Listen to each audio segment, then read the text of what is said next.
The Precious Metals Week in Review, November 6, 2015.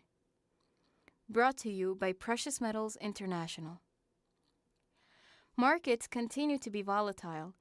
The U.S. Federal Reserve continues to add confusion to markets with conflicting public statements about the timing of the expected interest rate hike. The number of Americans filing new claims for unemployment benefits surged higher by 16,000 claims last week, the largest gain since February. The 4-week moving average of claims also moved marginally higher, climbing by 3,500 claims. The surge in initial claims pushed the seasonally adjusted level up to 276,000 claims, which is still well below the threshold of 300,000 that most economists feel indicates an improving labor market. Last week's numbers will have fallen outside the survey period that the non-farm payrolls report covers and will therefore not have been included in the report. Friday's non-farm payrolls report, NFP, beat expectations with the addition of 271,000 jobs to the U.S. economy. The headline unemployment rate dipped to 5%, and a broader measurement of unemployment called the U6 that includes those individuals who have ceased trying to find employment in the calculation dropped to 9.8%. The U6 has not been below 10% since early in 2008. Despite what appears to be an improving labor market in the U.S., the labor force participation rate remains mired at 62.4%, near record lows. Fed Chair Janet Yellen, in testimony before Congress this week, made a point of saying that December was on the table for a possible rate hike, and October's NFP report immediately had analysts projecting that the Fed would indeed have enough data to finally follow through and begin hiking interest rates off their record lows. China continued to protest the recent U.S. warship patrol, which sailed within 12 miles of the disputed islands that China has been building on reefs in the South China Sea. At the Association of Southeast Asian Nations ASEAN meeting, which was held in Malaysia this week, a planned ceremonial joint statement by the participants was scrapped after disagreement over even the mention of the much-disputed South China Sea could not be resolved. Reuters reports that a senior U.S. defense official said that China was pushing for other Southeast Asian nations to drop any reference to the South China Sea from the joint statement. The official said, understandably, a number of ASEAN countries felt that was inappropriate. It reflects the divide China's reclamation and militarization in the South China Sea has caused in the region. In a 40-minute side meeting with his Chinese counterpart on Tuesday at the ASEAN meeting, U.S. Defense Secretary Ash Carter was told, the Chinese people and military will not stand for any infringements of China's sovereignty and relevant interests.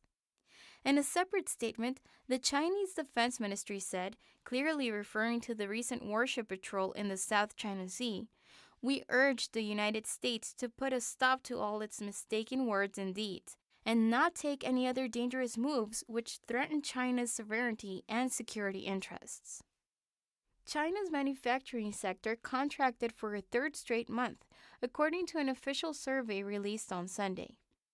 The official Purchasing Managers Index, PMI, came in at 49.8 in October, underneath market expectations for a reading of 50, which is the line demarking economic expansion from contraction. The official non-manufacturing PMI dropped to 53.1 in October, which was its lowest reading since 2008 as the global financial crisis was unfolding.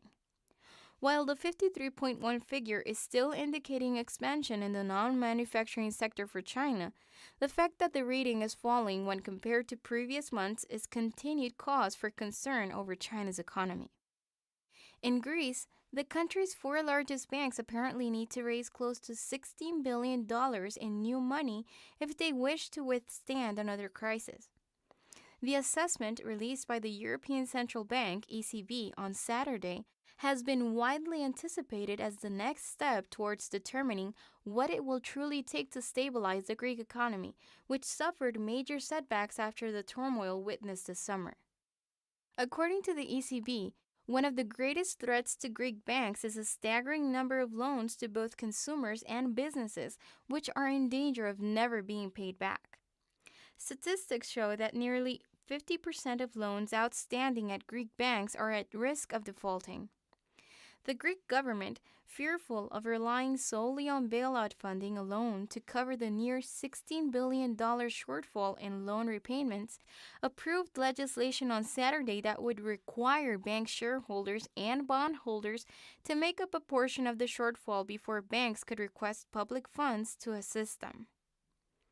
ECB President Mario Draghi, speaking at an event in Frankfurt on Tuesday, said, even though domestic demand remains resilient, concerns over growth prospects in emerging markets and other external factors are creating downside risks to the outlook for growth and inflation. In this context, the degree of monetary policy accommodation will need to be re examined at the Governing Council's December meeting.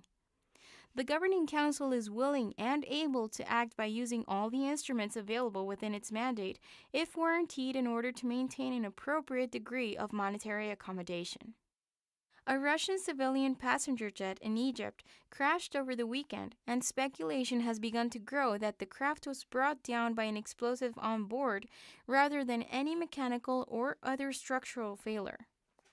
The Islamic State claimed responsibility for the incident through an associated cell in Egypt, and the United Kingdom and United States intelligence services both said that there was significant intelligence available to confirm the speculation. Egypt denies that the craft was brought down by explosives, and initial investigations by Russian officials state that no trace of explosive residue has yet been found. Russia had continued to fly planes into the region through Friday, but the UK, Ireland, and the Netherlands have all suspended operations for the moment, with the UK expected to make an effort to bring home close to 20,000 tourists in the area. On Friday, Russia announced that it too would be suspending flights into the region until the cause of the crash could be determined, in an apparent nod to the growing speculation that the crash was a deliberate act. Crude oil remained mired in the mid-$40 barrel range again this week. The better-than-expected non-farm payrolls report, while expected to be a boost to the U.S. economy, has been interpreted as reason for further weakness in oil.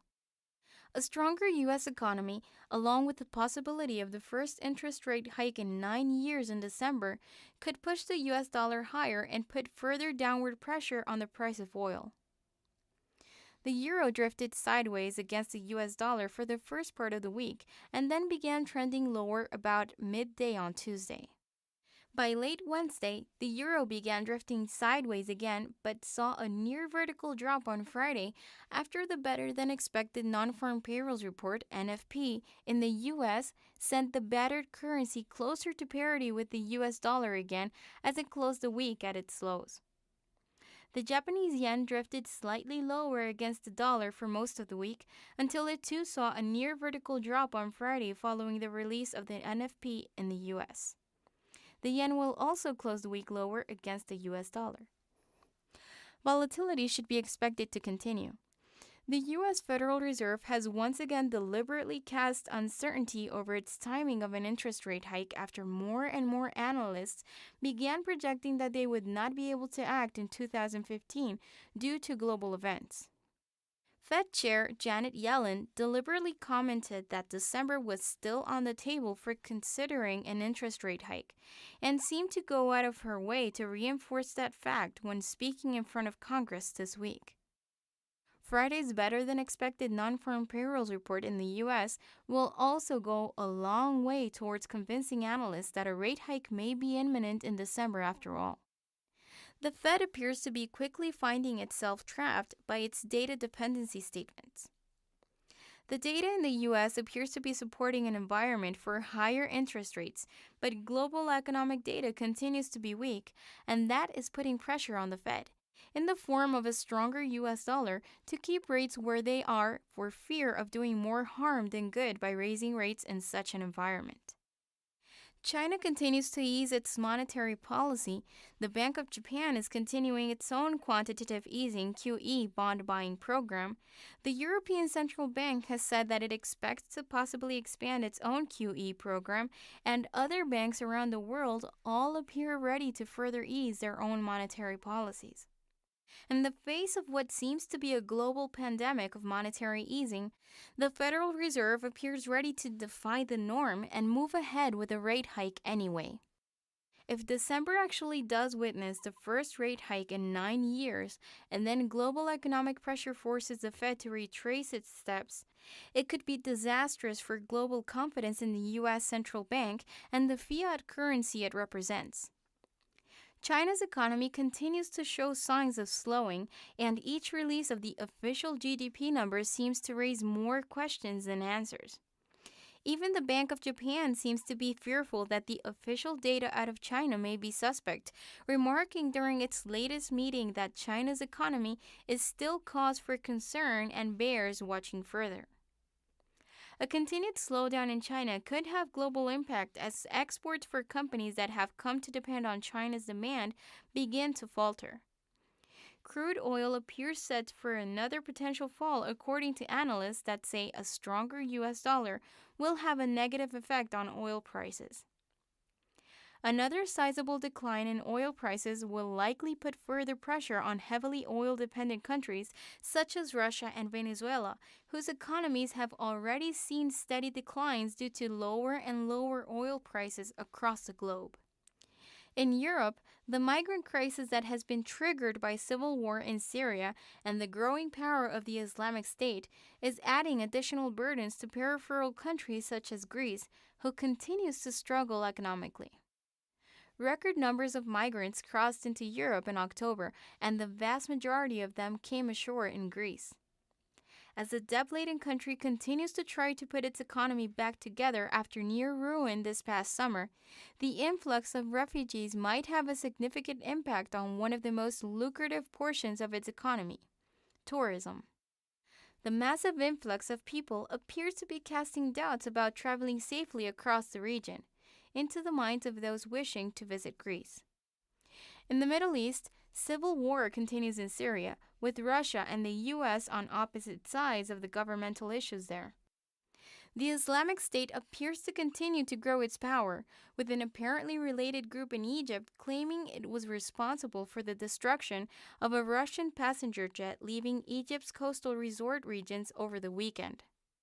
The U.S. is also at odds with China with regards to the hotly disputed construction and apparent militarization of islands in the South China Sea.